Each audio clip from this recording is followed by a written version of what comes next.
The reason I wanted to sit down with you is because I really feel like I can't wait for that process to end in February, March. I mean, I'm not asking them to speed it up for my benefit. That's ridiculous. But I am saying that they're going to do what they need to do, and I wanted to come to talk to you to say that I would go to any lengths to undo what happened. I would go to any lengths to undo what happened. Hello and welcome to True Crime Rocket Science, the most authentic voice in true crime.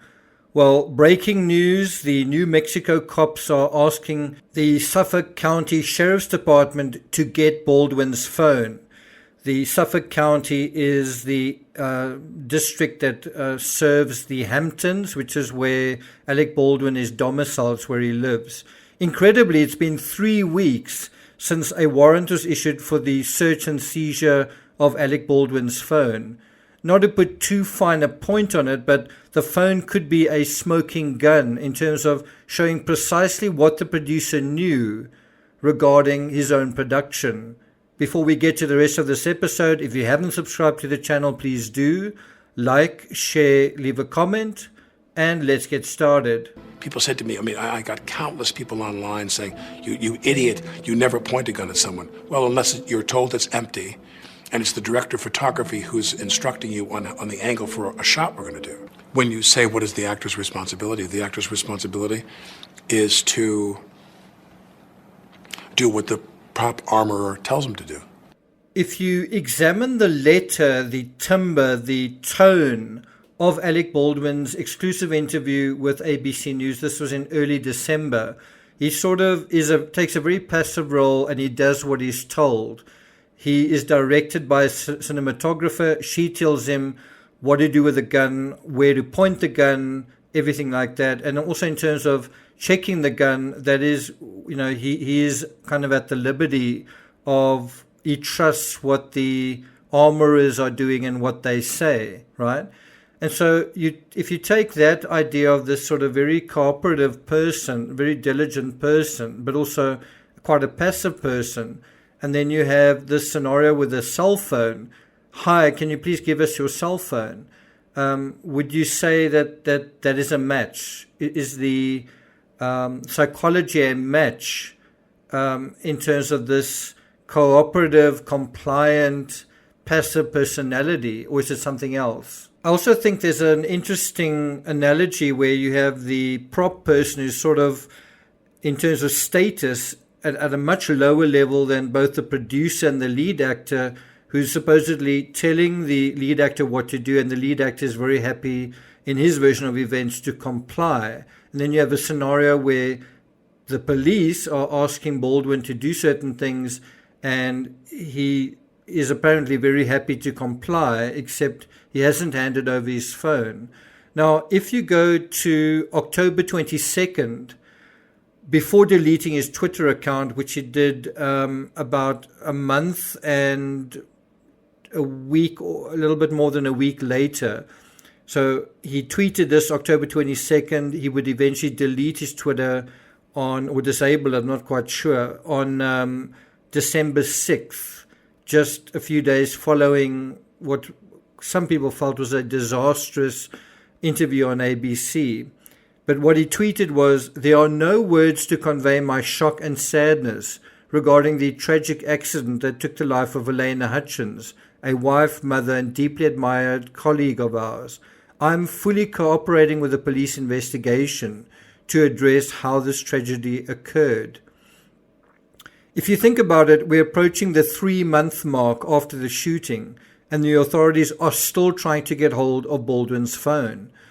He has spoken about wishing the investigation would be completed soon, but how can they complete it without him giving them what they say they need? And they say they need it from him. Curiously, there seems to be some conflict between the laws and legalities, perhaps regarding privacy, in New Mexico, where the incident occurred and where it's being investigated, and Suffolk County, where Baldwin is domiciled because he lives in the Hamptons. According to the New York Post's legal experts, and this is kind of breaking news right now, there may be a few reasons for Baldwin's apparent reluctance to hand over his phone. I do think some of them are possibly legitimate, but one's got to also ask, what is the actual reason? What is the overarching issue? An obvious one may be, as a celebrity with a young family, he has more reason to be concerned about privacy issues. Now, you might take that and say, yes, that is definitely legitimate. But if you go and look at his Instagram and his wife's Instagram, their privacy is totally on display. Their children's photos are on display every day on Instagram. So is privacy really an issue?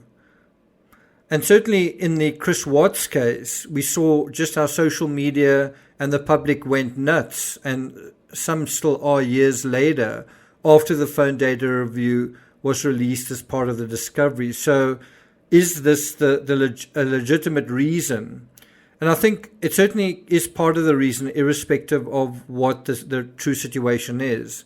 But I think given what we know so far, there also seems to be a possibility of incriminating evidence on the phone, or worse, incriminating evidence that's been removed or deleted. Who knows what the authorities know beyond what we know, and we already know a lot. I've just put together a script that's going to probably make a series of easily 4, 5, or 6 episodes, and there's just so much information that I've discovered in the last day as well. So I'll be taking you guys through that.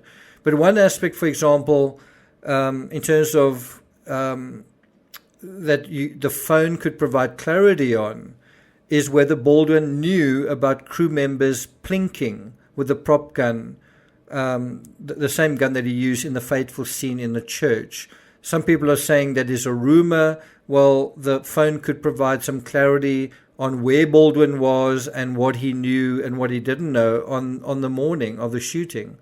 According to the Post, quote, lawyers have theorized that the 63-year-old actor may be concerned about the possibility of, quote-unquote, incriminating evidence on the phone, including deleted texts or photos that could hold him in criminal contempt, or he may simply want to keep his private conversations out of the public eye. There could be incriminating evidence on the phone, or it might be for privacy reasons. That is according to Kevin Kieran, a former Nassau District Attorney's Office criminal defense lawyer. And this guy, Kevin Kieran, also said if he deleted text messages or call records, then he would face the possibility of criminal contempt. And Kieran is based at the Long Island firm Barkett, Epstein and Kieran. And that's the end of the quoted section from the Post.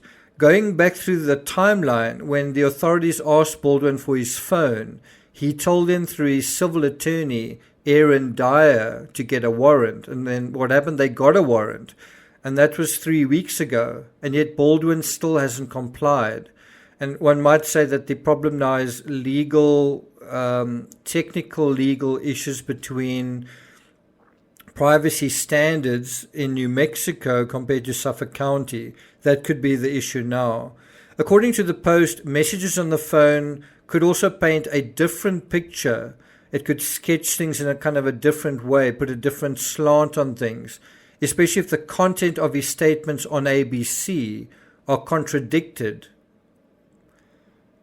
And so, according to the Post, it's possible that text messages on the phone contradict previous statements Baldwin has made. This is also something said by this guy, Kieran.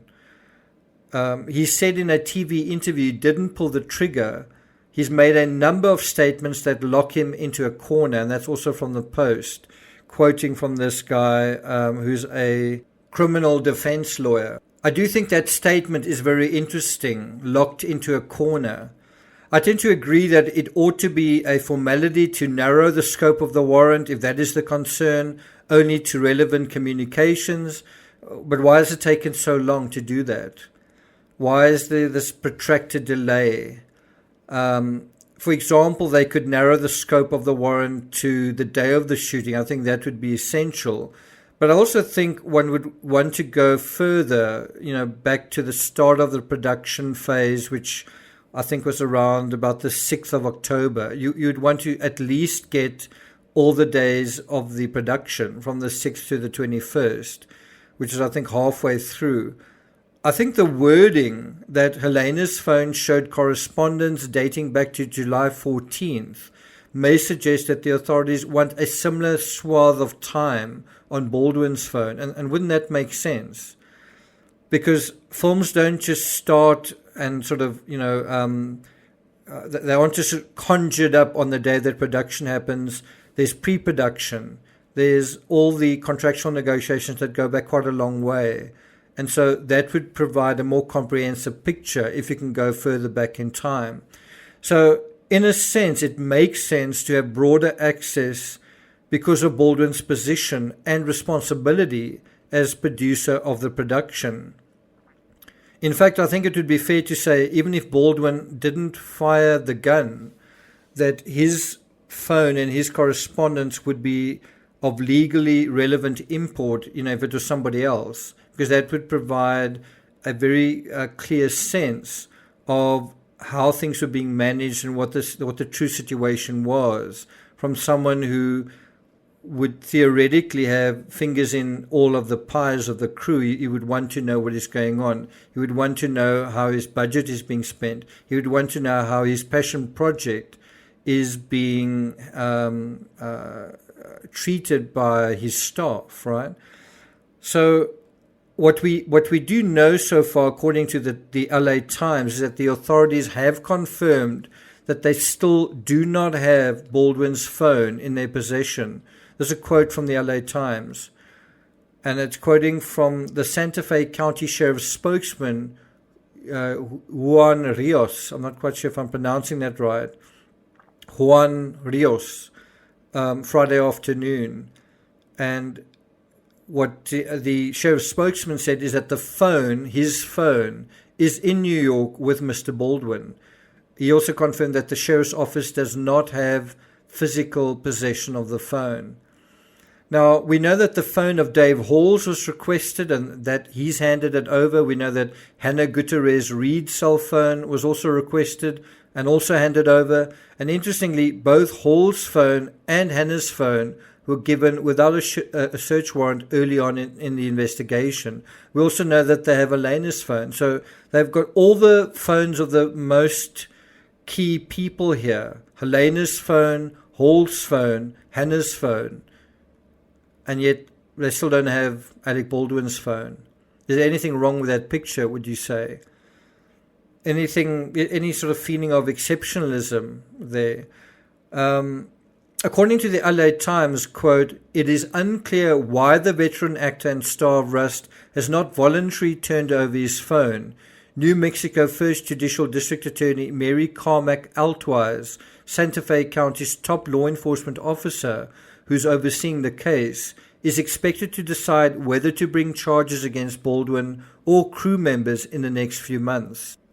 In the 8-page December 16 affidavit in support of the search warrant, Santa Fe County Sheriff's Office Detective Alexandria Hancock said she was interested in reviewing Baldwin's text messages, emails, contacts, browser history, private messages on social media, as well as his recent call list.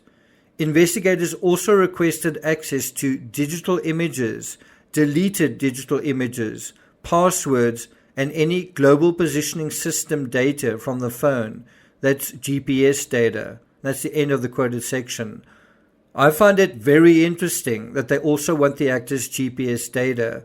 If we go back to the plinking rumor, the GPS data could show where Baldwin was when other crew, and there were multiple crew apparently, allegedly firing at a nearby shooting range.